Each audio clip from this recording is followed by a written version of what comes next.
สวัสดีครับสวัสดีครัสวัสดีค บ รับ ขอต้อนรับทุกท่านเข้าสู่ช่องแฟนบอยส์ เย่เย่เย่ การรีแคป EP 7ของ Head to Head จ้า จ้า จะฟังไหนก่อนจะฟังไหน ก็ ก่อ อน ย่าง ใคร ที่เขาบ ว่า อกเนาะ พวกมันไม่ถูกกัน ฉันพูดถูกแล้ว พอไปนั่งดูมาถูกไหม อ่านเลยใครว่าพวกมันไม่ถูกกันเฮ้ยทุกคน มันหมดแรงอ่ะ มันไม่สุดเนาะ ดูแล้วมันหมดแรง แต่ถ้าถาม มันเหี่ยว ก็ อะ ถือว่าแบบคลิปแฮงเกอร์ดี ยังเป็นก็ดี คลิปแฮงเกอร์ดีคลิปแฮงเกอร์ชวนด่า นี่คือประสบความสำเร็จเนาะใช่ไหม นี่คือประสบความสำเร็จคือแบบว่าขึ้นสวัสดิ์ในกุลขึ้นมาปุ๊บสำเร็จ คือกูรักมึงแล้วก็ขึ้นชื่อกลับมา เออ ในสภาพนั้นปุ๊บ ความรู้สึกตอนนี้เหมือนตัวเองเป็นปลาบูทองที่เกิดเป็นต้นมะเขือแล้วแบบโดนรดน้ำต้นไม้สดชื่นอยู่ดีๆแล้วก็อ้าวฉันโดนน้ำร้อนมารดน้ำต้นไม้ฉันก็เหี่ยวเลย เธอไม่สมควรเป็นเลเจนด์เธอไม่ต้องสมควรขนาดเป็นเลเจนด์ขนาดนั้นเธอไม่ควรฆ่า ต้นมะเขือ เขาไม่ถึง เขาไม่ เขา ถึง ไม่ถึงความรู้สึกเขาไม่ถึงความ คือ รู้สึ เธ ก อ เลย ไม่เธอช่วยพูดเนี่ยนึกถึงสภาพแฟนช่องที่ฟังด้วยค่ะ อะไรคะพี่พูดอะไรเหรอคะ คืองงเนี่ย ไม่ เหรอ ก็จะบอกว่า เออ อ่า เหมือนแบบเราสดชื่นได้รับน้ำชุ่มฉ่ำแบบต้นเป็นต้นไม้ที่มันกำลังเบ่ง แล้วก็โดน บา ถอน นเนี่ย แค่นั้นแหละก็จบไม่โดนถอนเรายังยืนต้นอยู่แต่ว่าเราโดนเป็นน้ำร้อนลดลงมาแทนไงทำให้เราเหี่ยวเฉา ไม่ค่ะ เมียเขาเอามีดมาสับต้นมะเขือค่ะ เออเหรอ เอ แล้ว อ น้ำร้อนเนี่ยต้นอะไรอ่ะ จำไม่ได้ค่ะ แต่จำ นั่น จำ แหละ ได้เสีย ประมาณนั้น โอ้ตายละฉันงง ประมาณนั้นเหมือนฉันกำลังจะยืนต้นตาย ตายเลยค่ะอย่ายืนเสียเวลาค่ะ เอาใหม่นะคะ ตายซ้ำไม่ได้ค่ะ ตายแล้วตายซ้ำไม่ได้ค่ะ ได้ค่ะไม่เป็นไรค่ะ เพราะว่ามีน้องเซนมาช่วย อะไร พี่ปอนเอาละ น้องเซิร์ฟ อ๋อน้องเซิร์ฟ จินตนาการสำคัญกว่าความรู้ เธอเก่งมาก เธอเก่ รี ง แคปกันเถอะ ใช่ค่ะ พอพูดถึงแล้ว นี่ ก็ คือ ขอไป ล่อไป คู่นั้นก่อน 10 เล นาที ย แล้วยังไม่ได้เริ่มรีแคปเลย นี่แหละของแท้ head to head ของแท้ไหน ใครว่ามันไม่ถูกกันถูกค่ะ อันนี้แหละค่ะ ไม่ถูกกันอืม ขอไปคู่นั้นก่อนเลย โอ้ยอันนั้นเกินเบอร์มาก งั้นขอพูดถึงป่องแป้งก่อนแล้วกันป่องแป้งก่อน ป่องแป้งต้องโดนตี ป่องแป้งเนี่ยจะต้องโดน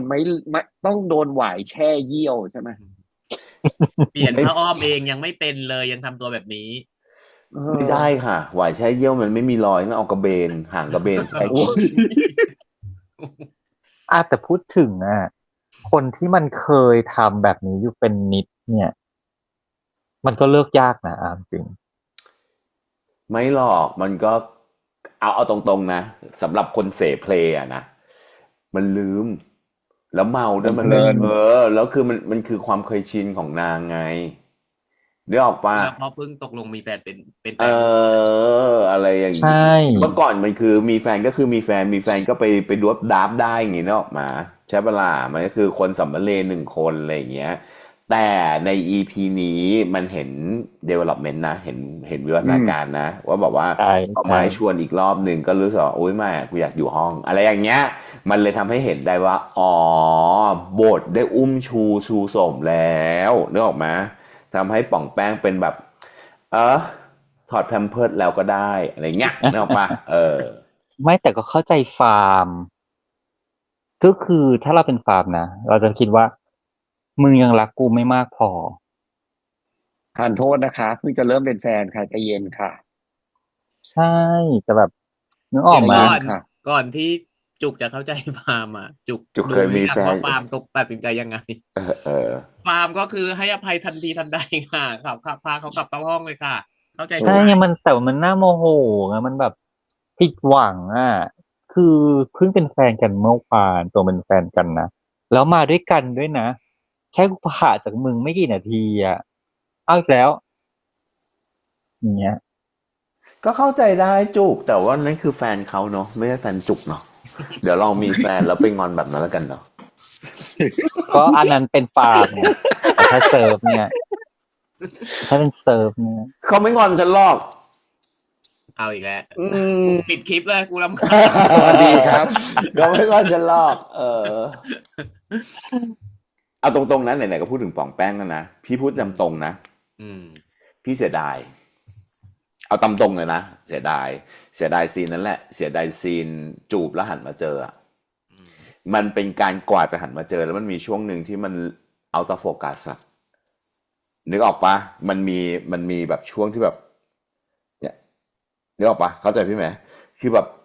คือจูบแล้วจูบมาเจอเลยมันก็ยังจบอะนึกออกปะมันเห็นนะแต่อันนี้คือแบบพึบ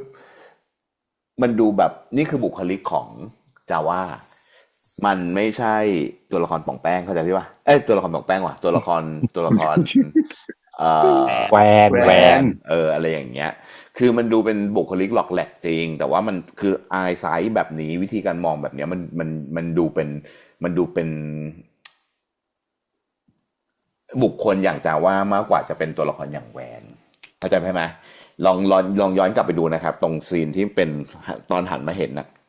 ตอนหันมาเห็นฟาร์มอะนิดเดียวจริงๆนิดเดียวจนทำให้รู้สึกว่าหูย จริงๆแล้วจาว่าเล่นดีมานะเล่นดีมาตลอดเลยนะแต่พอเจอซีนนี้ซึ่งมันเป็นซีนคอนฟ lict ด้วยอ่ะพี่รู้สึกว่าหน่อยหนึ่งจริงๆอะไรเงี้ยมันไม่รู้ว่าตื่นเต้นหรืออะไรยังไงหรือเปล่าหรือว่าในการแบบในการยังไม่หลุดบุคลิกหรือเปล่านะเอาตรงนะอันนี้แบบพูดเพื่อไม่ได้บอกว่าจาว่าอะไรอย่างเงี้ยไม่ใช่นะครับ อันนี้คือถ้าอยากบอกให้น้องรู้ตัวแล้วกันว่าแบบอารมณ์แบบประมาณเนี้ยมันทำให้เรารู้สึกว่าแบบแทนที่มันจะ impact จริงๆอะไรเงี้ยมันจะหลุดพอมันเอาโฟกัสปุ๊บอะนิดเดียวแหละนิดเดียวจริงๆมันเลยทำให้เรารู้สึกได้ว่าแบบมันไม่ impact แค่นั้นสำหรับส่วนตัวนะ ซึ่งซีนนั้นพี่ว่ามันเป็นซีนเอาเข้าจริงแม้ว่าทั้งซีนโกรธหรือว่าซีนที่แบบว่าฟาร์มมันแบบก็ได้คือหายงอนแล้วกลับมาห้องเลยก็ได้อะไรเงี้ยมันเลยไม่สำหรับพี่นะมันเลยไม่ได้รู้สึกอะไร ไม่ได้รู้สึกอะไรขนาดนั้น ถ้าหันมาเห็นแล้วเอฟเฟกต์อาจจะมีแบบเฉียวเฟี้ยวอะไรเงี้ยเพราะว่าบุคลิกของตัวแวนอ่ะมันสดใสมันน่ารักเนาะมันกวนอ่ะมันแบบมันเป็นลูกเล่าลูกชนตอนที่อยู่กับไม้อะไรอย่างเงี้ยแล้วมันก็ดูมีคาลิสมามากๆดูแบบน่ารักสุดๆตอนที่อยู่กับฟาร์มอะไรอย่างเงี้ยแต่พอมันเป็นซีนเอฟเฟกต์ปุ๊บอะนิดเดียวจริงๆแต่ถ้าพูดถึงแบบทุกอย่างที่ผ่านมามันดูแบบน่ารักมันดูหลอก แต่ ไว้ ก็ นิด ตร นึ ง ง นั้นเนี่ยมันก็แอบรู้สึกว่าไอการขอโทษตรงนั้นเนี่ยมันไม่ได้กิลตี้อ่ะ มันไม่ได้ฟีลกิต แอ ตี้ บ จริ รู้ ง สึ เห ก รอ มันแอบรู้สึกว่าแบบ เหมือนขอให้ผ่านไปทีอ่ะมันไม่ได้รู้สึกว่าแบบแต่โอเคก็เข้าใจอีกบริบทหนึ่งว่า ก็เมา มันอาจจะไม่ได้กิลตี้ร้อยอย่างที่มันควรจะเป็น แต่มันก็ควรจะรู้สึกมากกว่านี้อีกนิดนึง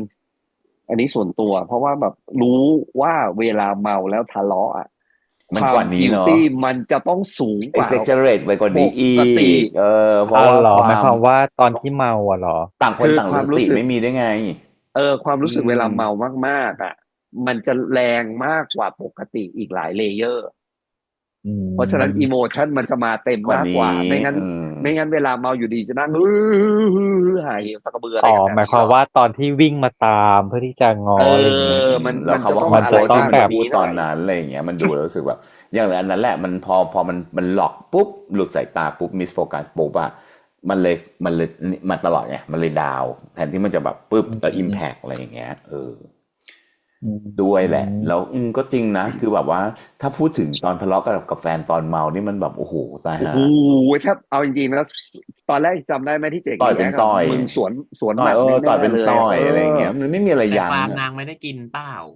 ฟาร์มนางกินแต่ว่านางก็ กิน นางห้าแก้ว กึ่ นะ ม ตอนที่ ๆ ชนน่ะแต่ว่านางก็ไม่ได้เมาอะไรอย่าง ไม่ เงี้ย ได้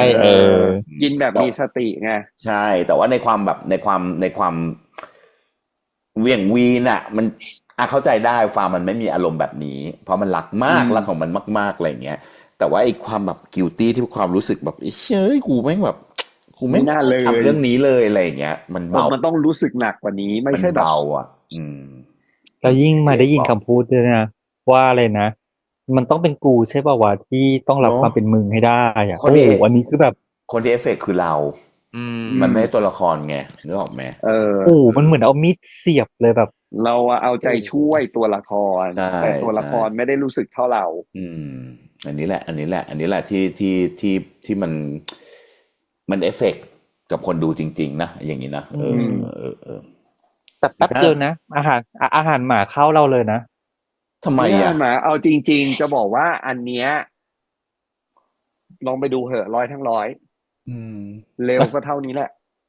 จริง ไม่มีอาหารหมาอยู่แล้วเคสเนี้ยเรารู้อยู่แล้วว่า ยังไง จ ก็ ริง หาย เหรอ ก็เพราะเป็นคน หาย ที่รักเขามากไง เพราะฉะนั้นเขาจะเป็นเหี้ยกี่รอบ ไม่ เนี่ย มันก็ยอม ถ้าเป็นเพื่อนกันจริง ๆ อ่ะ เราไม่ด่าแวนนะเราด่าฟาร์มนะ ใช่ อืม ถ้าเป็นเพื่อนกันจริงๆอ่ะด่าฟาร์มนะ ใช่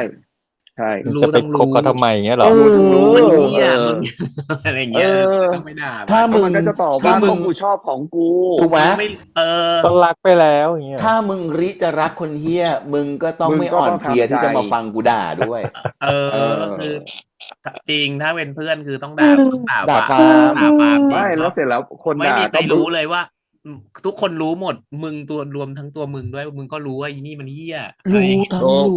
รู้ทั้งรู้มึงก็ยังไปรักมันแล้วมึงจะมาเจ็บเพื่อ เออ ถูก มึงรู้ทุกอย่างว่ามันเฮี้ยเรื่องอะไร แล้วมึงจะมาเจ็บเพื่อ พวกเราเป็น แต่ก็ ไม้ จะมี ค่ะ คำพูดนะ แต่ก็จะมีคำแก้ตัวให้นะ ก็เขากำลังปรับตัวอยู่ ไม่ กูถึงบอกนะว่ามึงอะกูคนที่ต้องด่าคือมึงกูไม่ได้ด่าอีแวนกูต้องด่ามึงอีฟาร์มอย่างงี้ เออ นึกออกไหม เออ แล้วถ้ายิ่งเป็นเพื่อนกระเทยหนักกว่านี้เพื่อนกระเทยดั มี งห แค นัก ม กว่า สร้อย นี้ เต็มไปหมดเล เอย อถูกอีช้างใด ทะลุ ๆอะไรอย่างนี้ หยุดทะลุ หยุดครับพี่ปอนใจะเย็น นึกออกมาแบบ คือเนี่ยเอาเนี้ยตรงๆ พอซีนเนี้ยมันไม่เอฟเฟกต์กับเราขนาดนั้นน่ะ เราก็เลยรู้สึกแบบเอ้ยมันรู้หมดเนาะคือแทนที่อีปมเนี้ยมันจะทำให้รู้สึกว่าตัวละครมัน ถ้ามันทะเลาะกันรุนแรงกว่านี้ หรือมันมีอะไรที่มันแบบไอ้นี่กว่านี้ปุ๊บอะซีนบนเตียงตอนที่มันจะมีอะไรแบบในซีนนั้นน่ะ มันจะทำให้เราสวิงเรารู้สึกแบบโอ้โหกว่านี้นึกออกปะ กว่านี้อีกอ่ะก่อนมันพอด้วยความที่มันตรงเนี้ยมันส่วนตัวนะพี่รู้สึกว่ามันแตะไม่ถึง มันแตะไม่ถึง มันก็เลยแบบ มันเสียดายแอร์มันมีแอร์ไทม์ของมันอะไรเงี้ยมันมีแอร์ไทม์ของมันแต่ว่าไอ้ใช้แอร์ไทม์แบบไม่คุ้มเอาตรงๆประมาณนี้ แล้วซีนเนี่ยมันดีหมดเลยเนาะ ตรงเนี้ยจบ เลย วนกลับ กลับไปที่ ฉากสามารถเอาสองคนนี้แหละฉากที่เราอยู่ โอเค ดี ฉากที่อะไรนะ อยู่ดี เป็นแฟน ๆเรา กันปะ สี่คนก็พร้อมๆกัน ฮะอะไรวะ ฉากไหน จุ๊บเลยไงเป็นแฟนกันไหมแล้วก็จุ๊บเลยไงจำได้ว่า อ๋อ อืม ร่อนจะมาห่อไล่จุกกี้ ตกใจนะอยู่ๆก็พูดออกมา หืม ไม่ทันได้ตั้งตัวเลย เขาไม่ได้ขอเธอค่ะ ขอโทษนะคะ ขอบคุณนะคะโอ้นขอบคุณมาก ไม่เวลาเราดูซีรีส์เราก็ชอบแบบว่าเอาตัวเราไปแทนตัวละครเนี่ย ตก แล้ว ล มัน ง จะมัน ตกลงเธออยากได้หลานเป็นแฟนเหรอ เราต้องเอาตัวเราไปเป็นตัวละครที่เป็นผู้ถูกกระทำ กระทืบ นึกออกมา นึกไม่ออก คือ ว่า ถ้า เอาเป็นว่า ซีน แบบ นั้นใครแอคชั่นเราจะเป็นตัวตรงข้ามแล้วเราก็จะดูว่ารู้สึกยังไงวะอะไรอ เขา ย่าง ก็แอ เงี้ ค ย ชั่นกันทั้งสองคนเธ เอ อ อ ว้ายก็ไม่นะ ถ้าเป็นฉันวิ่งกรีดไปแล้วนะ นั่นแหละมันถึงไม่มีโอกาสไง ขออภัยนะ วิ่งแล้วออกไปเลย ขออภัยนะ ก็คือพอเขาบอกว่าเป็นแฟนกันไหมปุ๊บวิ่งออกจากห้องไปเลย วิ่งออกไปเลย สรุปก็คือเหมือนเดิมก็คือนั่งแอบรักก็อยู่เหมือนเดิม หรอก็ต้องเนี่ยรถเมย์ก็ต้องทำหน้าที่อีกให้ผ่านหลังคาบ้านอีก ไม่แล้วเลยว่าแล้วมาเจอเหมือนอีกเรื่องหนึ่งกลับมาอีกทีหนึ่งอ้าวขโมยออนไปแล้ว เลิศตรงนี้ แต่เนี้ยนี่คืออย่างที่บอกว่าถ้าเราเป็นฟาร์มเราจะตกใจกว่านี้อยู่ๆมาบอกแล้วว่าเฮ้ยมึงรู้ได้ไงว่ากูรักกูชอบกูแอบชอบมึงอะไรเงี้ยแทนที่จะมาถามประโยคนี้ฉันจะตกใจแล้วฉันจะเหวอไปก่อน ไม่คิดที่จะ เขาอาจจะเวอร์ไปแล้วไทมิ่งมันนานไปช้าไปเขาก็เลย อ๋อเหรอ ตัดป้าไม่รู้ แต่ก็แอบเอ๊ะเหมือนจุกนะว่าประโยค จริง นี้มันมาได้ไง เนาะคือ ไม่รู้ว่าจริง ๆ ก่อนหน้านี้ถ้าสมมุติว่าในเขาเรียกอะไรนะในซอสมันอาจจะมีมากกว่านี้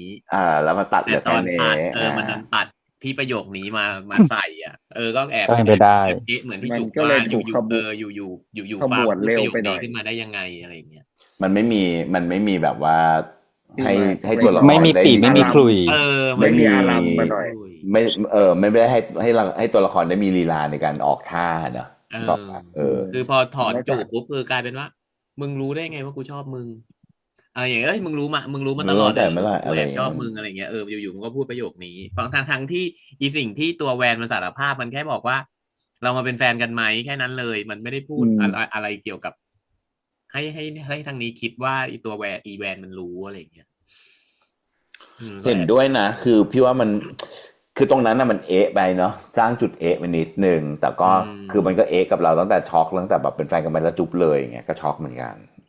มันก็เลยทำให้ตรงนั้นหูวิ่งไปเล็กน้อย แต่ก็ช็อกกว่าตอนที่แบบว่าฮะกูรู้นะมึงรู้แต่เมื่อไหร่กูชอบแต่ไม่เป็นไรเพราะ แต่ ว่า มัน กี้กับการจูบอยู่นี่ นั่นแหละ แต่มันก็สร้างซีนให้เราหวีดไง ประเด็นมันสร้างซีนให้เราหวีดแล้วมันก็ตัดไวดีอะไรเงี้ย จริงๆแล้วถ้าสมมติว่าสร้างซีนให้เราหวีดแล้วมันสร้างขยายซีนให้เราหวีดกว่านั้น หรือแบบไดอะล็อกมันขยายแอคชั่นพี่ว่ามันก็น่าจะดีกว่านี้เฉยๆแต่อันนี้มันทำให้เราแบบว่าจุ้ยจังหวะอะไรอย่างเงี้ยไปหน่อยจนตัว เพราะ นะ มัน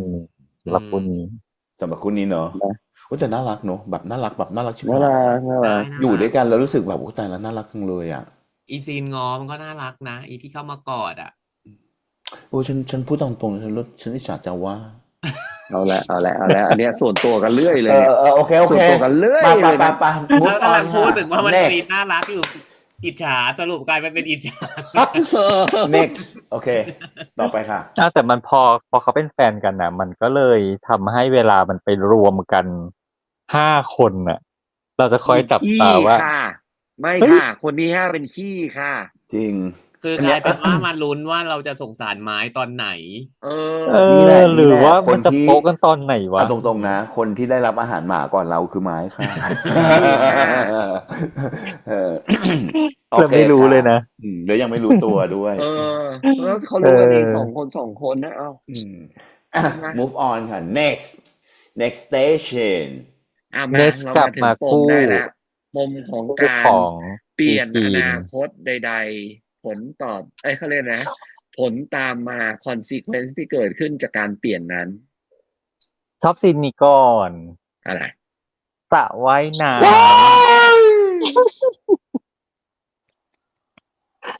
น่ารัก สระว่ายน้ำที่เขาเอา การที่ เอแข ว่าย มวง น้ำเข้ามา บนขา จริง เธอจุกกี้เธอรู้สึกคำนั้นถึงแอคชั่นนั้นได้อย่างไรจนนี้ฉันถาม เอา เลย ดีๆนะ มันต้องเป็นคน อย่า มี ว่า แฟ บาน ป เท่า นะ นั้นนะ อย่าว่าบาปนะ คิดดีไม่ได้เลยฉากนั้นนะ จริง ไม่ โพสิชันแม่ง ฉัน ไม่ ก็ ได้อ่ะ เอาจริงเหรอ ด้วยหนึ่ง ไม่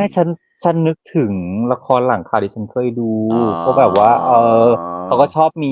ท่าแบบประมาณนี้ แล้วมันก็ดูแบบ ถูก เอ้ยหวาน ดู ซึ้ง เป็นแฟน อะไรอย่างงี้ดี กันอะไรอย่าง ใช่ นี้ ไม่คิด แต่ว่า แค่นี้เลย แต่ว่ามันจะละครกว่านี้ถ้าสมมติว่าแบบคีนไปคีนว่ะจินไปปัดไปแบบอะไรนะไปหัน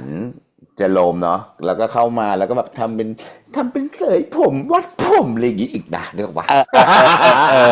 จะดูเป็นละคร ใช่ ละครเกิน ถ้าละครนะถ้าละครก็จะอารมณ์แบบประมาณ ละครเกิน แต่มันก็จะมีความช่ำนึกออกปะช่ำ ใช่ ว้าว ใช่ ขึ้นมาอีกอะไรอย่างเงี้ยก็แม้แต่ซีนนั้นน่ารักดีส่วนตัวพี่รู้สึกแบบในความเป็นแบบเอ็กก็เข้าใจได้ เพราะว่าอันนี้มันเหมือนแบบแต่ละสะอยู่2 คนเนาะอันเนี้ยก็อาจจะแบบหนึ่งในพาร์ทนั้นมันก็อาจจะมีแวบหนึ่งที่เกิดรู้สึกแบบนั้น แต่ว่าพอน้องเล่นซีนแบบนี้ปุ๊บอะวิธีการถ่ายวิธีการมองกันอะไรเงี้ยสายตาเฮ้ยหวานนะหวานแบบ หวาน แบบโอ้โหตายห่าแล้วแล้วมันอยู่ในที่ private กันแค่2 คนน่ะมันยิ่งแบบไปกันใหญ่อ่ะแล้ว มันชอบเวลาการเขาเชยตามองกับ เนาะ ก้มตา เค ลง ย มา คาง มอง ค่ะ อ่ะ องศาใน ไม่ การแบบ นี่ งัด นาง งัด เกาะอยู่ งัด ข้าง กับ ล่าง งัดกับ เง ก้ ย ม หน้า แบบเนี้ เง ย ยตา เอ ม อ องไป อืม แหงนมองกับ ภาพ กับก้มมองอ่ะอื มันดูแล้วมัน ม มันดูแล้วมันมองเข้าไปกันเข้าไปลึกในตาดีอ่ะ อืม ภาพ มัน ละครซ้อนเลยอ่ะ ตอนเนี้ยเห็นภาพแบบเป็น เอาตรงๆมันก็เหมือน นั่ง กับ ท่าน้ำแล้วแบบว่าพระเอกดำผุดดำว่ายในสระบัวแล้วก็โผล่ขึ้นมาปั๊บ ไอ้ อย่าง ใน เงี้ แอย งเกิลนั้นมันทำให้เรารู้สึกแบบนั้นเพราะอะไรรู้ไหมอ้น อ๋อ มันเหมือนการที่ผู้ชายขอผู้หญิงแต่งงานไงเนื้อ อ๋ ว่า อ นึกออกป่ะแล้วแบบ position ใช่ ใน ไหม โพสิชันเนี่ยมันจะดูแบบว่าแบบคือคนนึงมันขอความรักอะกับอีกคนเนี่ยกำลังถูกขออะแล้วกำลังจะให้หรือไม่ให้อะคือแบบแองเกิลแบบเนี้ยมันมาจากแบบแองเกิลของคู่รักกันเนาะนึกออกมาแล้วมันเป็นการรักแบบจริงๆแล้วรู้แล้วกำลังจะเริ่มต้นแบบกับชีวิตคู่อะนึกออกป่ะอะไรแบบนั้นเลยตรงนี้มันก็น่ารักเพราะในแองเกิลแบบเนี้ยลองสังเกตดูคือแองเกิลที่เป็นคู่กันแบบเนี้ยจะไม่หวานเท่าแบบนี้ อืม การเท่ามันจะไม่หวานเท่าแบบการแบบหนึ่งสูงหนึ่งต่ำอ่ะ ก็จริงก็จริง น่ารักดีตุกกี้ซีนนั้นดีซีนนั้นดี คือซีนนั้นนะเอาตรงๆนะคือด้วยความที่เรื่องเนี้ยสีสันมันเยอะไปตลอดเนี่ยแต่ซีนนั้นน่ะชุดว่ายน้ำมันเสือกดำหมดไง เนาะ ออกมามันเลยดูแบบอึมครึมส่วนตัวนะรู้สึกอึมครึมไปนิดคือถ้าสมมติว่าชุดว่ายน้ำมัน ขาวฟ้าน้ำ ห เงิน รืออะไรแบบ ใด กว่านี้ให้มันดูแล้วรู้สึกแบบมีคัลเลอร์ฟูลกว่านี้ colourful เราน่าจะรู้สึกแบบฉ่ำกว่านี้ ส่วนตัวนะ คือว่าคือซีนอื่นมันดูแบบโอ้โหตายละสีสันคัลเลอร์ฟูลจังเลยทำไมซีนนี้มันดูแบบหม่นหมองขนาดนั้นอย่างเงี้ย แต่ว่าวันเนี้ยเขาก็มีซีนน่ารักเยอะของคู่นี้นะ เช่นแบบ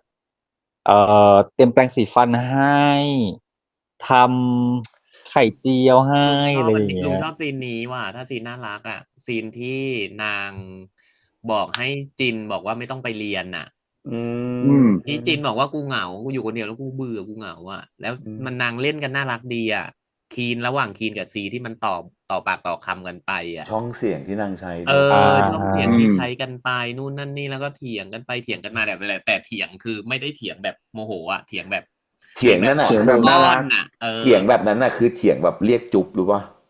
อะไรอย่างเงี้ย อารมณ์แบบเนี้ยคือแบบ แล้ว ว่า พอเขาบอกว่าเดี๋ยวกูกลับมาอยู่เป็นเพื่อนก็ได้อะไร เนี่ อย ย่าง คือ นี้ของนางอ่ะ นึกออกมามันเหมือนแบบแฟนฝรั่งอ่ะเรียกว่าแบบจริงๆโอเคอะไรอย่างเงี้ยมันเสียดายเนอะแบบมันจะไม่จุ๊บก่อนอ แล้ว อกอ่ะ แล้วคือมันเล่นกันออกมาน่ารักดี น่ารักดี ทั้ง น่า สอ รั ง ก ค ดี น ธรรมชาติ เล ดี ยธรรมชาติดีอ่ะมันเล่นออกมา คือซีพี่รู้สึกว่าซีมันเราเห็น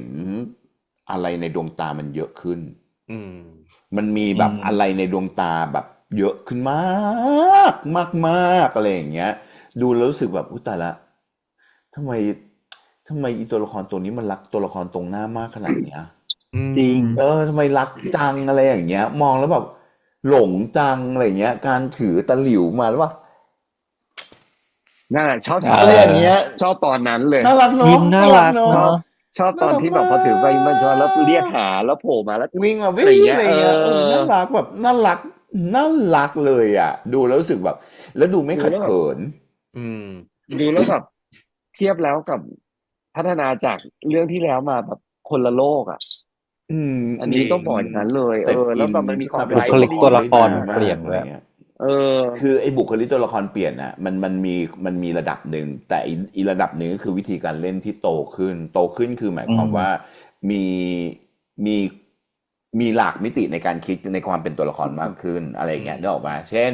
ไอ้ตัวละครตัวนี้มันจะทำท่าทางถ้ามันทำท่าทางแบบนี้แล้วมันจะต้องรู้สึกแบบไหนยังไง แล้วมันจะต้องทำเพราะอะไรอย่างเงี้ยมันดูแบบให้เหตุผลกับตัวละครมากขึ้นแล้วเชื่อในการที่ตัวละครแบบเนี้ยจะมีแอคชั่นแบบเนี้ยนึกออกปะ คือถ้าก่อนหน้าเนี้ยส่วนตัวพี่นะ น้องมันต้องวันเดอร์ว่าทำไมมันจะต้องถือท่านี้ได้วะนึกออกปะแล้วมันทำออกมาด้วยวิธีการถือแบบทำไมกูต้องถือท่านี้เราเล่นนึกออกปะเหมือนท่องจำอ่ะแต่ถ้าสมมติว่าตัวละครตัวนี้มันเข้าใจแล้วว่าอุ้ยมันเพราะว่าเอฟเฟกต์ที่มันจะได้จากตัวแบบนี้คืออย่างนี้แล้วไอ้ตัวละครตัวนี้มันรู้สึกอย่างนี้อยู่ แล้วทำท่านี้แล้วก็ทำท่าวิ่งอย่างเงี้ยมันดูรู้สึกแบบคือคนดูมันเก็ตเองโดยปริยายเลยว่าสาเหตุคืออะไรแล้วก็ แฮปปี้ แล้วซีนเนี้ยมันตะล่อมด้วยท่าทางแบบนี้ของซีทั้งหมด ของเจนลมเราถูกตะล่อมด้วยท่าทางแบบนี้ของเจนลมทั้งหมดเลยปะ อืม เนาะน่ารักอะน่ารักแบบโอ้โหน่ารักขนาดนี้เลยเหรอวะแล้วประกอบกับน้องซีเป็นคนที่มุมปากอะเหมือนคนที่ยกยิ้มอยู่ตลอดเวลา พอเจอท่าแบบนี้เข้าไปอะมันยิ่งรู้สึกว่าอู้ตายห่าแล้วน่ารักชิบหายอะเหมือนที่ น่ารั เขา กเนอะ ยิ้มแล้วยิ้มตลอดยิ้มแล้ว ใช่ ยิ้มตลอดอะไรอย่างเงี้ย แล้วมองคีนได้แบบโอ้โหลึกขึ้นมาก ลึกขึ้นมากลึกแบบโอ้โหแล้วในตัวละครตัวเนี้ยมันมองได้แบบหลากมิติมากขึ้นเนาะมันรักคนตรงหน้าด้วย แล้วก็เป็นห่วงคนตรงหน้าด้วย แล้วก็ต้องการช่วยชีวิตคนตรงหน้าด้วยอ่ะ อืม นึกออกไหมมันก็เลยกลายมาเป็นแบบหูวิธีการมองมันแบบเฮ้ยมันเจ๋งว่ะมันดีขึ้นแบบหูอย่างชัดเจนนะในขณะเดียวกันคีนก็เล่นได้แบบน่าทุบเนาะช่องเสียงอะไรอย่างเงี้ยวิธีการงึ้งงังของ มัน นา จะ ง แล้ว กา ดู ร เป็นธรรม อ้อน ชา แฟน ติ ที่เป็นอ้อนแฟนจริง ใช่ใช่ใช่ เออ ดู ใช่ รู้สึกแบบเห่อแฟนแต่ว่าเนี่ยคือแบบยิ้มอยู่คนเดียวอะอารมณ์แบบโอ้โหอีนี่ เวลาชอบเวลาเขินแล้วจมูก จมูกบานอะแล้วจมู คื ก อ บา ไม่ นจ รู้ ริง ว่านางเขินจริง หรือว่านางดีไซน์ว่านางทำให้จมูกบานขึ้นมา อันนี้เราไม่รู้เนาะ แต่ว่าเราเห็น มัน นะ ต้อง ว่า เป็น จ ธร มูก รม บา ชาน ติ อะ ลูก แต่พอมี เออ นางโดนหยอดโดนตัวละคร อะไร เจ ปุ๊บ โด มัน น ก็ หย จะ อด บาน มา โดยอ ปุ๊ อบ โต้ เนี่ยคือ ไง จมูกบานมาก่อนเลยอะ แล้ว แล้ว หู ที่ แด สำคัญ ง คือพออาจจะเป็นด้วยความรู้สึกว่าต่อให้เล่นกี่รอบ ถ้านักแสดงคือนักแสดงเนาะ อืม มันเหมือนทุกรอบที่เล่นคือเล่นใหม่ อืม คือความรู้สึกใหม่หมดเลยอะไรเงี้ยมันคือแบบเพราะว่ามันจะต้องมีการเล่นเสร็จต้องไปรับมุมนี้ต้องกล้องหมดอะไรหมดนะคือมัน มุมกว้าง มันไม่ใช่แค่มุมเดียวเนอะปะมันไม่ใช่แค่คัดเดียวอะไรเงี้ย แต่ทำให้เราเห็นได้เลยว่าแบบหูตายหาละน้องพัฒนาการดีมากทั้งสองคน จริง จริง คีนเล่นได้ คีนเล่นได้เป็นตัวละครที่แบบหน้าหมั่นไส้หน้าหมั่นเคี้ยวแล้วหน้าหยิกหน้าทุบ จริง เป็นฮอตเป็นแบบพวกฮอตเทสจริงๆอ่ะคือแบบอะไรหน่อยโวยวายอะไรเงี้ยแต่โวยวายเพื่อกลบเกลื่อนความ ก รู้ บ สึก เกลื่อน อะไรอย่างเงี้ยมันดูแล้วแบบมันชาร์จได้ แล้วพอมันกลบเกลื่อนแบบนี้ก่อนตอนแรกแล้วก็มากลบเกลื่อนแบบนี้ตอนที่มีแฟนน่ะ มันเลยยิ่งสุดน่ารัก มันงุ้ยมันงุ้ เห็นด้วย น่ารัก จริง เหมือน จริง เขาจะไม่ค่อยเหมือนเปิดเผยความรู้สึกเท่าไหร่เหมือนกันเนาะเขาเวลาเขาจะเหมือนเขินหรือมีความรู้สึกอะไรเขาจะชอบแอบเก็บไว้แสดงคนเดียวอะไรแบบเนี้ย เพราะมันถูกทำมาอย่างนี้แต่ไหนแต่ไร มัน ไง มัน เพิ่งจะ ตัว เริ่ ละ ม คร มี มัน ขึ้น ปู มาจริงๆไง ตัวละครมันถูก อืม ปูมาแบบนั้นด้วย ถูก แล้วก็ ไหม พอมันมีแบบนี้ปุ๊บแล้วมันเหมือนแบบ คนคนนี้มันไขกุญแจเข้าไปหาเราได้จริงๆอ่ะเราถึงกล้าที่จะเปิดกับคนคนนี้อะไรอย่าง อื เงี้ย ม ดี อย่างที่เขาบอกเขาจะทำให้ตกหลุมรัก อืม ใหม่และให้รักมากขึ้นเนี่ย เห็นว่ามันจะมีซีนที่แบบที่เจไปนอนเฝ้าที่โรงพยาบาลนางก็จะมาห่มผ้าให้ อะไรแบบเนี้ย อืม เธอว่าไหมว่าวันนี้น้องซีหล่อ รออยู่แล้วบ้าง หล่อ จริง คือหล่อไม่คือหล่อแต่ว่าวันเนี้ย มุม คือทุก มันจะมีมุม คือ มุม วันเนี้ย ข้างหนึ่ง แล้วตอนที่ไปนั่งข้างขานะจัน นั่ง อะ กับแม่ใช่ไหม อาจารย์ โอ้โห นั้นน่ะ สุกสกาวเป็นดาวพระศุกร์เลยเธอ อันนั้น ใคร อันนั้น เป็น ดี คุณ จริ ภาง คล่ะหล่อแบบ อันนั้นดี อุ้ย จริง แบบหล่อแบบเฮ้ยสีเสื้อด้วยเนาะเพราะน้องสีเสื้อ ใช่ เสื้อเชิ้ตขาวใช่ปะล่ะแล้วมันโอ้โหพอ ออร่า แล้ว เล ไฟ ย ร้านด้วยไง คือ มัน ส่ ก็ ง จะ ไป แบบ หมด ว เล อย ร์ม ทุก ไปนิ ซี ด นนั้ นึ น ง น่ะส่งมากคือแบบโอ้โหตายห่าแล้ว คือพี่รู้สึกว่าวันเนี้ย น้องซีหล่อกว่าทุกอีพีที่ผ่านมา มันดูเหมือนแบบตัวละครมันบ่มสุกมาแล้วด้วย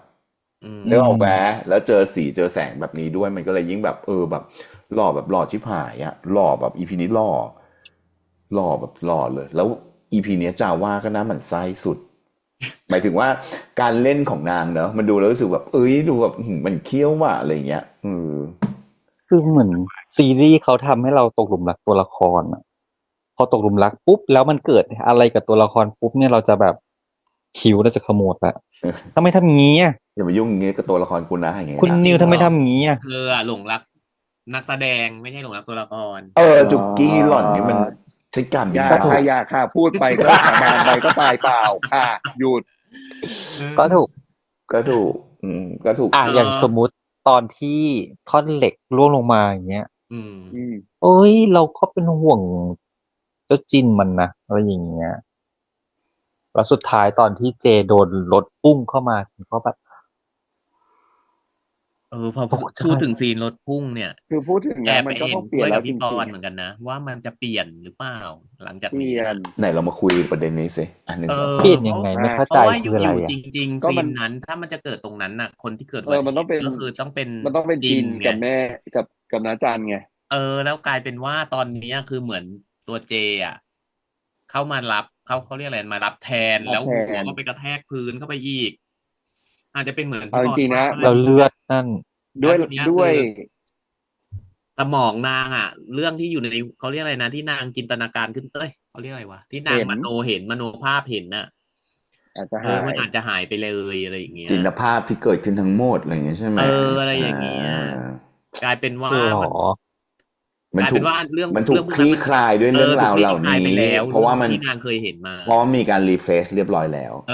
มั มัน นมี มัน butterfly effect แล้ว เอฟเฟ เอก ต์ มัน ใช่ กลายเป็นว่าสิ่งเนี้ย มันเหมือนมันไปทางอื่นแล้วอะ มันจะไม่กลับมาทางเดิมแล้วอะ คือการ เหรอ? แก้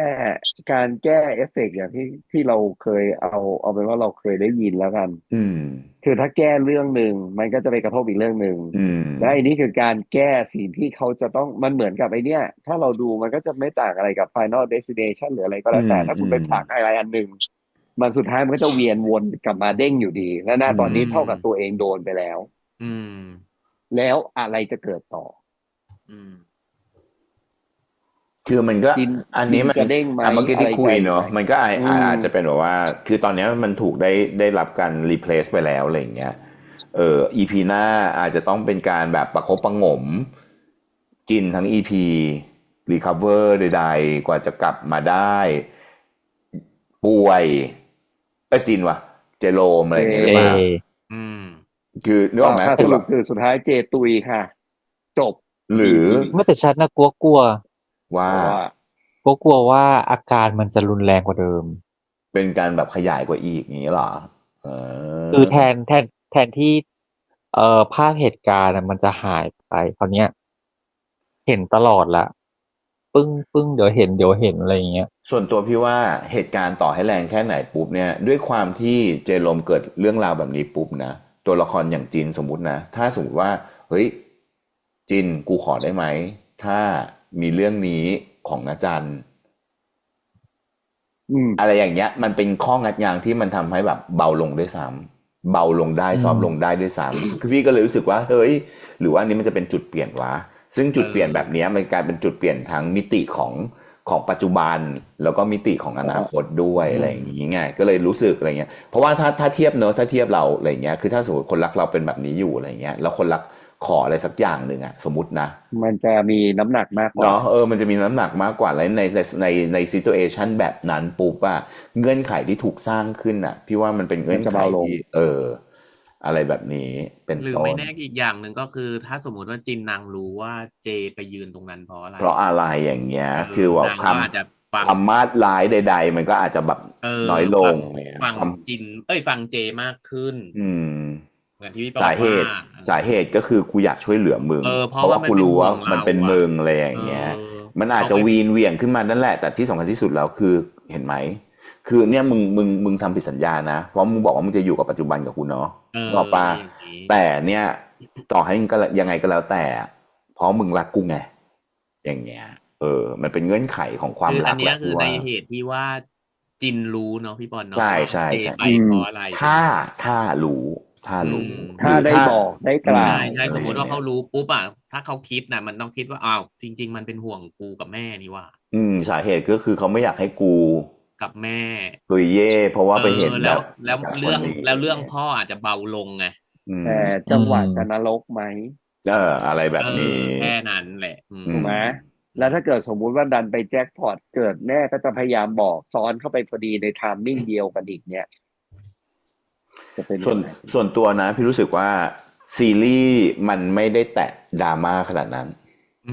มันแตะแค่ปมแบบเล็กๆเบาๆ ก็เลยคิดว่ามันน่าจะไปแค่ ไม่อย่างนั้นน่ะ ความฟีลกู๊ดที่เขาปูมาทั้งหมดมันหาย ส่วนตัวนะ มันก็เลย เราก็เลยพยายามมองแล้วรู้สึกว่า เฮ้ย เอาไปแตะแค่นี้พอ แล้วก็ให้เรื่องมันเดินเรื่องแบบนี้ อีก5 EP ที่เหลือมันอาจจะเป็นเรื่องแบบกระจ้องกระแจงคู่นั้นคู่นู้นคู่นี้ ในที่สุดความเข้าใจก็เกิดขึ้น แล้วก็ไปสวีทอะไรอย่างเงี้ย มัน สม อาจ มุติ จะ นะ มา อืม มันอาจจะกลายเป็นทางลงที่ดีที่เราเคยคิดไงในอีพีที่แล้วกันไงเจ๊จุกว่า ว่า เอ้ย มันจะ เรื่อง ยังไง พ่อมันจะ นะ เคลียร์ อืม ยังไงในเมื่ออ ม พ่อไม่ยอมรับลูก อ่า เลยอะไรเงี้ยมันตั้งแต่ อื แร ม กอะไรเงี้ย ก็เป็นไป อืม ได้ไง อืม เหตุการณ์เนี้ยอาจจะทำให้อย่างที่เราบอกอะจินมันอาจจะแบบว่าซอฟต์ลง เบา อะ ลง อืม เบาลงอะอะไรอย่างเงี้ย อืม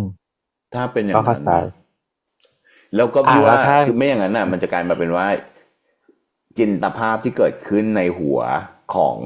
เจโรมทั้งหมดมันจะหายไปได้ยังไง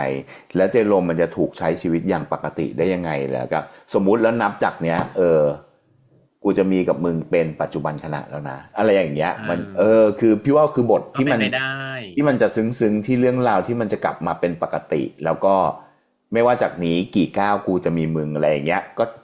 จบแล้ว ก็จะดูแลกัน อะไรอย่างเงี้ย ไปอะไรอย่างเงี้ยอะไรอย่างเงี้ยมันจะได้แบบก็ดูแบบ ถึ ทาง งล แม้ ง มันจะ ส ไม่เห็ วน ย ภาพอย่างเงี้ย แต่ก็ช่วยกันดูแล ๆ ไป ดีแล้วอะไรอย่างเงี้ย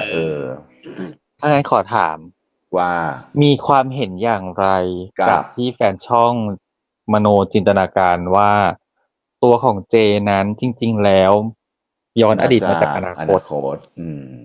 เพื่อที่จะมาแก้ไขไม่ให้จินน่ะต้องประสบอุบัติเหตุ ก็ถ้าสมมุติว่าในความเป็นซีรีส์เนอะมีความเป็นไปได้ไหมก็มีความเป็นไปได้เพราะพล็อตแบบนี้มันก็มีแล้วก็มีเยอะ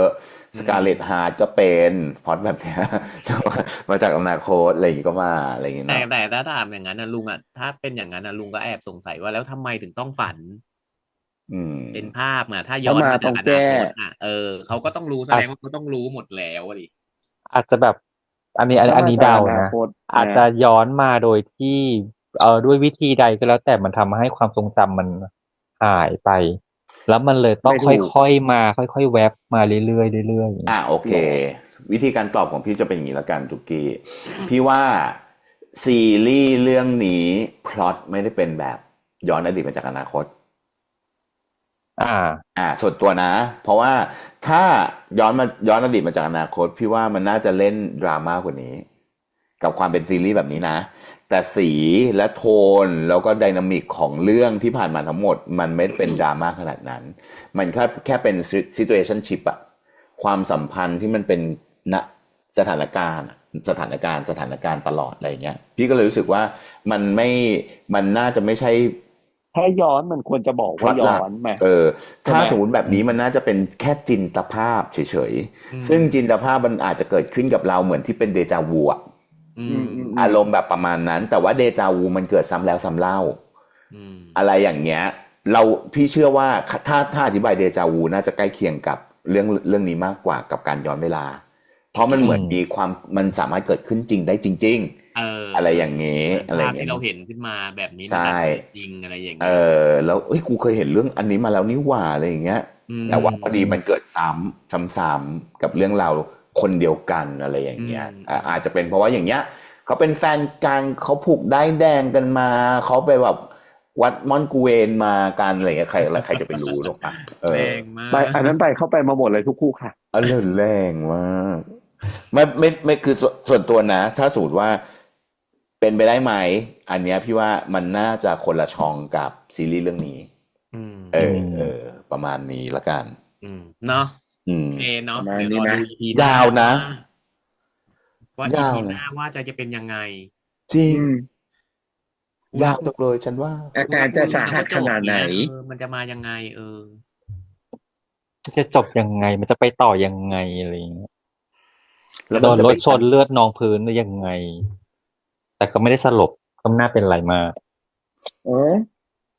อาจจะหนักก็ได้ เครีย นะ ด ใคร แล้ จะ ว รู้ อันนี้คือแบบแต่ว่าดีอย่างหนึ่งนะคือที่ชนแบบนี้เราเลือดออก อันนี้พูดตรงๆนะเพราะเคยเจอชนแบบเนี้ยเราไม่ออกอะไรเลย สรุปว่ามันออกข้างใน ใช่อันนั้นยิ่ง อันนั้นน่ากลัวมาก อันนั้นคือน่ากลัวสุดๆจริง ๆ แล้วมันเป็นเหตุการณ์ที่เกิดขึ้นกับ คือบ้านพี่เป็นเมื่อก่อนเนาะบ้านเป็นตำรวจเนาะบ้านพักใช่ไหมเป็นบ้านพักข้าราชการ แล้วข้าราชการคนก่อนนะคุณลุงคนก่อนนะลูกชายเขารถชน แล้วลูกชายเขาไม่มีอะไรออกเลย แบบไปหาหมอก็กลับบ้านได้จ่ายพาราตุยบนบ้านค่ะ เลือดออก ในสมอง อะไรอย่างเงี้ย นึกออกไหมคือมันก็เลยกลายเป็นว่าเอ้ยพอมันมีแผลปุ๊บอะไรอย่างเงี้ยที่มันกระแทกแรงๆปุ๊บเลือดออกเลย เบาใจ จะเริ่มรู้สึกอะไรอย่างเงี้ยแล้วก็ค่อยไปรักษาแผลเอาอะไรอย่างเงี้ยก็เลยรู้สึกแบ อบ อก นี้ ข้างในดราม่าฉ่ำเลยนะ หรอ ไม่ใช่บอกถ้าออกข้างในดราม่าฉ่ำเลยนะ ถ้าพอดอย่างนั้นนะมาจากอนาคตได้ กดได้ ถ้าพอดอย่างนั้นนะแต่จำได้ไหมที่คุยเกิดว่าก็เกือบแล้วนะจำได้ไหมที่ป่องแป้งมันกอดแล้วทำหน้าแปลกๆอ่ะ จำได้ อ๋อเกือบลืมซีนนี้ไปแล้วเนาะที่มันขอเป็นแฟนเสร็จใช่ไหม ใช่ แล้วเมื่อก่อน เกือบแล้วนะ ทำน้าแบบนั้น ทำไงดีอ่ะ ไม่ ทุกคน ถามป่องแป้งสิป่องแป้งมาตอบหน่อยสิลูก เอาเป็นว่า อะไร เราทิ้งปลายเปิดไว้ให้ชาวช่องดีไหม ช่วยกัน เราวิเคราะห์ แท กันหน่อย กับ ว่ายังไง ว่า ว่าแบบว่า ทำไมยังไง เขาเป็นหนังเกาหลีไหมที่แบบว่าลูก ใช่ เมียบ้างละอะไรบ้างละนึกออกมา ใช่แล้วพี่ชายฉันหนาวงี้เหรอ ที่แท้ทรู หรือ ป่องแป้งมาถึงว่า หรือ ถามฉัน ตัดตรงนี้ไปให้จาว่ามาตอบ มา ก็ได้ ลองไหม แต่ เอาไปเลยเจ๊ เดี๋ยวจาว่าก็บอกว่างั้นพี่ๆช่วยผมหารตังค์ด้วยนะครับ อุ้ยตายแล้วกลัวค่าปรับถ้างั้นเราไปถามคุณนิวดีกว่า โอเคครับทุกคนก็จะประมาณนี้นะครับ ก็ฝากกันไว้ด้วยอย่าลืมนะ เรามีคำถามอะไรแบบไหนยังไง ก็ช่วยมาตอบด้วย หรือถ้าไม่มาตอบก็มาบอกหน่อยว่าชอบซีนไหนแบบไหนยังไงกันนะครับเห็นด้วยไม่เห็นด้วยแบบไหนยังไงก็ว่ากันได้ คุยกันได้ทุกเรื่องในช่องนี้นะจ๊ะ ครับ ขอบคุณทุกสำหรับทุกการติดตามนะครับแล้วก็ทุกคอมเมนต์ด้วย แล้วก็จะขอบคุณมากแบบนั้นคือแนะนำเพื่อนมาด้วยนะเธอ แนะนำเสร็จปุ๊บ แนะนำมาแล้วก็กด Subscribe Subscribe ด้วย กดจำนวนเลขคี่กดกี่ทีก็ได้ แต่ขอให้เป็นจำนวนเลขคี่นะจ๊ะโอเคนะ อย่าทำแบบศิลปินท่านหนึ่ง ศิลปินท่านหนึ่งบอกว่ากดสองที อีกหน่อยหนึ่งเธอจะรู้ว่าใครกด subscribe ของเรา2 ที อีกหน่อยหนึ่งจริงโอเคครับวันนี้พวกเรา4 คนคงต้องลากันแล้วแล้วเจอกันกับ Head to Head ในคอนเทนต์ไหนเมื่อไหร่ยังไงฝากติดตามนะครับแต่คอนเทนต์หน้าจะเป็นอะไรก็ฝากติดตามด้วยเช่นกันวันนี้ไปแล้วจ้าสวัสดีครับ สวัสดี สวัสดี ค ค รั รับ บ บาย บาย